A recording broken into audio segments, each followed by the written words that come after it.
Este projeto é feito para você, amigo e amiga ouvinte.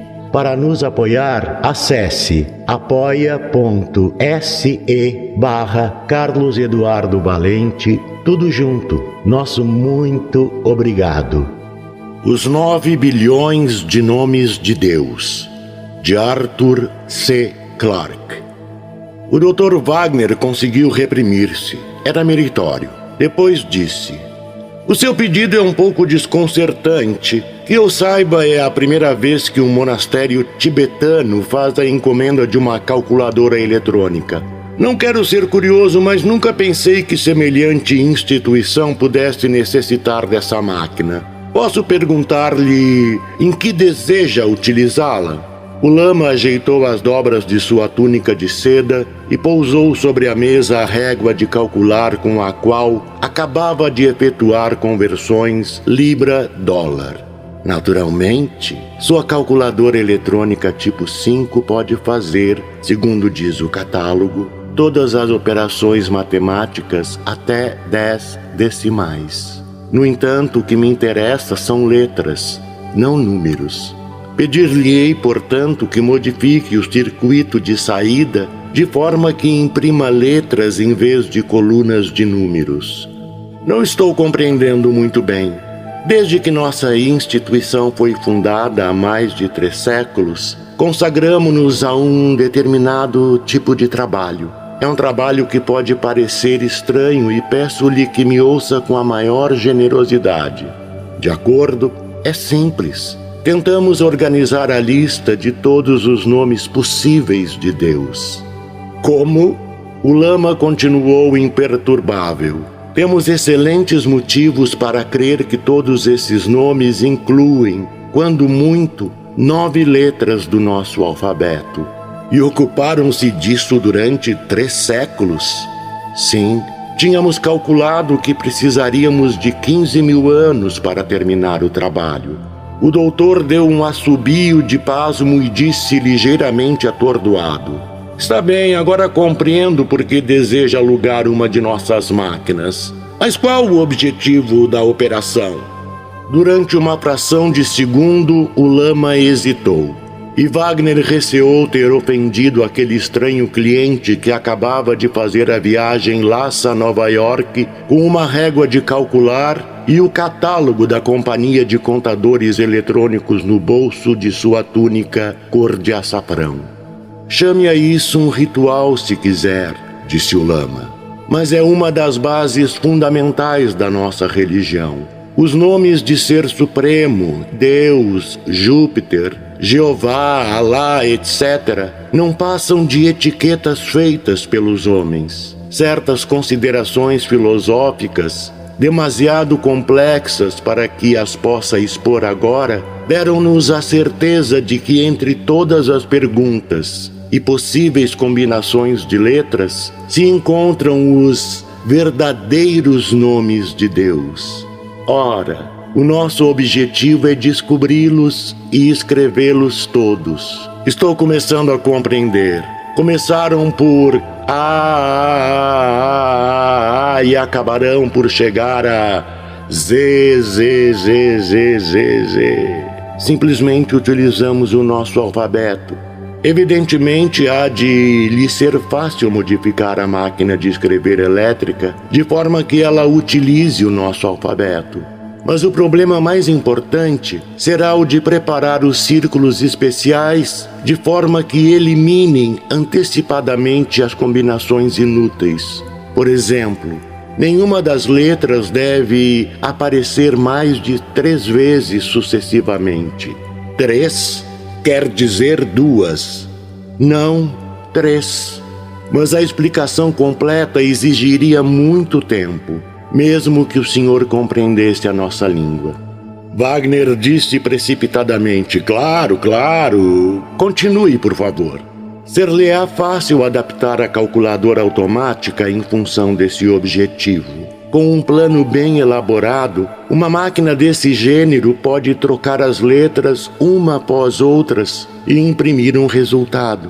Dessa forma, concluiu calmamente o lama, aquilo que nos levaria ainda 15 milênios estará terminado em 100 dias. O Dr. Wagner percebia que ia perdendo o sentido das realidades. Através das janelas do edifício, os ruídos e as luzes de Nova York perdiam a intensidade. Sentia-se transportado a um mundo diferente. Lá longe, em seu longínquo asilo montanhoso, geração após geração, os monges tibetanos vinham elaborando há 300 anos sua lista de nomes desprovidos de sentido. Não havia então limite para a loucura dos homens? Mas o Dr. Wagner não devia deixar transparecer seus pensamentos. O cliente tem sempre razão. E respondeu: não duvido de que possamos modificar a máquina tipo 5 de forma a imprimir listas desse gênero. A instalação e a conservação são o que mais me inquieta. Aliás, não será fácil enviá-la para o Tibete. Nós trataremos disso. As peças separadas têm dimensões suficientemente pequenas para serem transportadas por avião. De resto, foi esse o motivo por que escolhemos a máquina. Envie as peças para a Índia e nós nos encarregaremos do resto. Deseja contratar 2 de nossos engenheiros? Sim, para montarem e supervisionarem a máquina durante 100 dias. Vou mandar instruções à direção do departamento de pessoal, disse Wagner enquanto escrevia na agenda. Mas restam 2 questões a resolver. Antes que tivesse podido terminar a frase, o lama tirou do bolso uma delgada folha de papel. Esta é a situação da minha conta no Banco Asiático. Muito obrigado. Está muito bem. Mas, se me permite, a segunda questão é de tal maneira elementar que hesito em mencioná-la. Acontece muitas vezes esquecermos qualquer coisa evidente. Tem uma fonte de energia elétrica? Temos um gerador diesel elétrico de 50 kW de potência, 110 volts. Foi instalado há 5 anos e funciona bem. Facilita-nos a vida no mosteiro. Compramo-lo sobretudo para acionar os moinhos de orações. Ah, sim, evidentemente, eu devia ter pensado nisso. Do parapeito a vista era vertiginosa, mas habituamo-nos a tudo. Haviam decorrido 3 meses e George Hanley já não se impressionava com os 600 metros em vertical que separavam o mosteiro do quadriculado de campos na planície.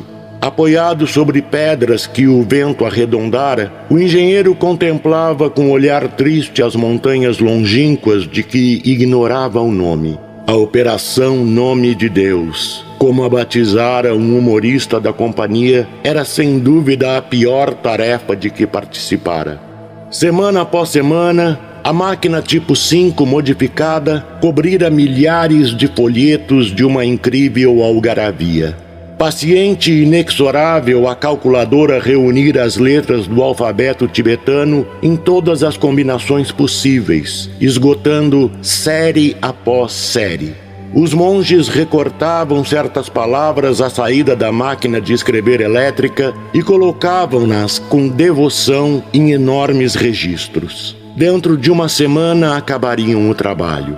Hanley ignorava os cálculos obscuros que os levaram à conclusão de que não deviam estudar conjuntos de 10, 20, 100 mil letras e nem pretendia sabê-los. Em seus pesadelos sonhava às vezes que o grande lama decidira bruscamente complicar um pouco mais a operação e que o trabalho continuaria até o ano 2060. Aliás, aquele estranho homenzinho parecia perfeitamente capaz de o fazer. A pesada porta de madeira estalou. Chuck vinha ao encontro dele no terraço. Como de costume, Chuck fumava um charuto. Tornara-se popular entre os lamas, distribuindo-lhes havanas. Aqueles tipos poderiam ser completamente amalucados, pensou Hanley, mas não eram puritanos. As frequentes expedições à aldeia não tinham sido desprovidas de interesse. Ouça, George, disse Chuck.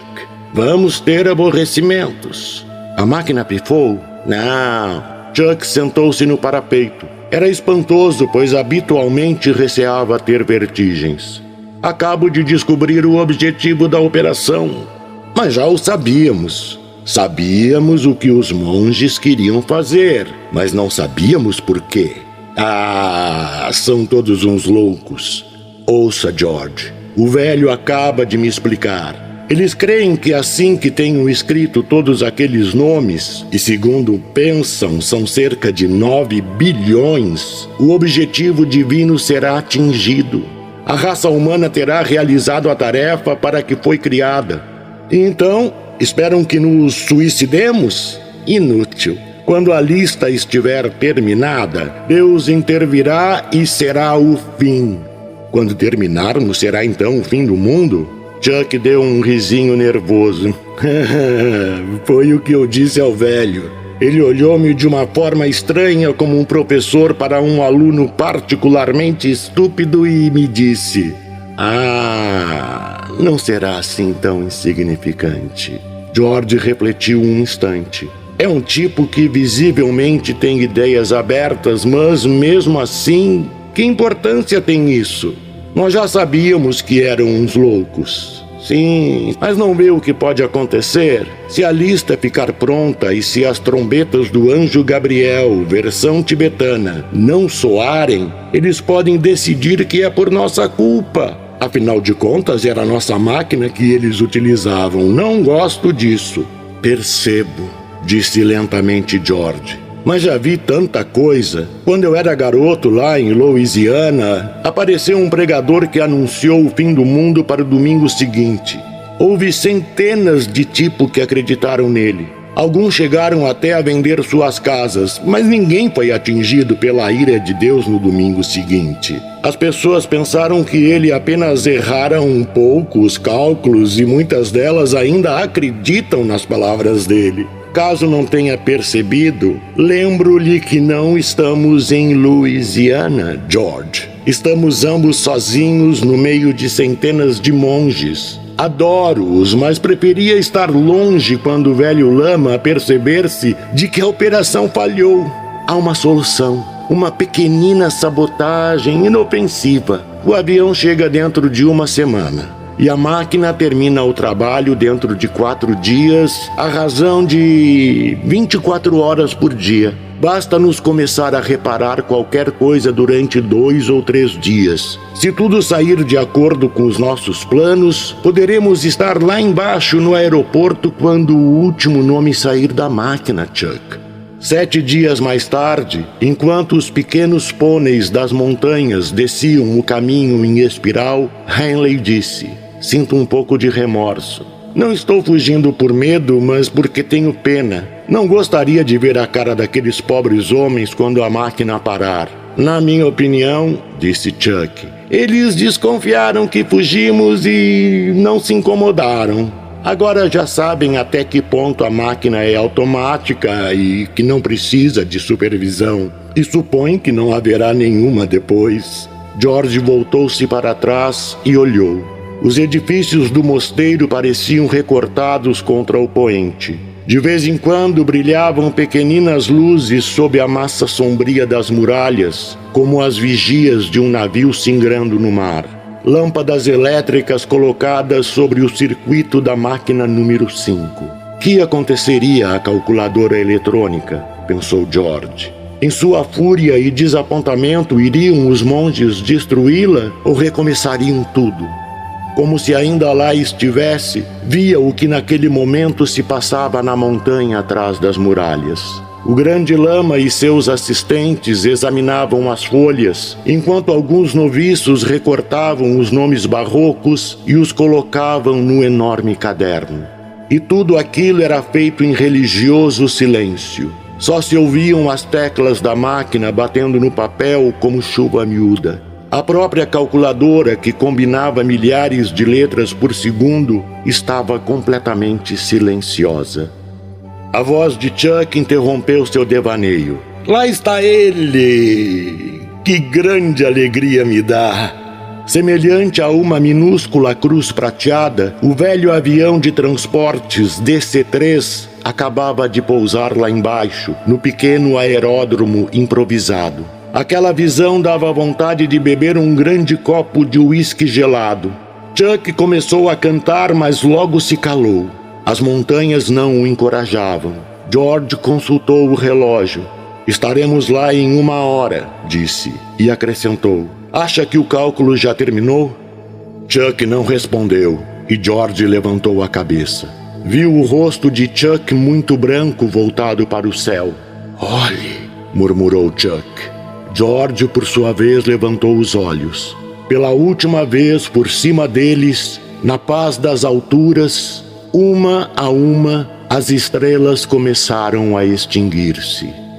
Carlos Eduardo Valente é ator, diretor de teatro, dublador, narrador de audiobooks e também formado em psicologia. 66 anos de vida bem vivida e cheio de histórias para contar, mas prefere contar e interpretar as histórias dos outros. Até tenta escrever um pouco, mas não tem a disciplina necessária como tem nessas outras áreas citadas. Sempre na batalha por novos desafios. Contato carlão50@gmail.com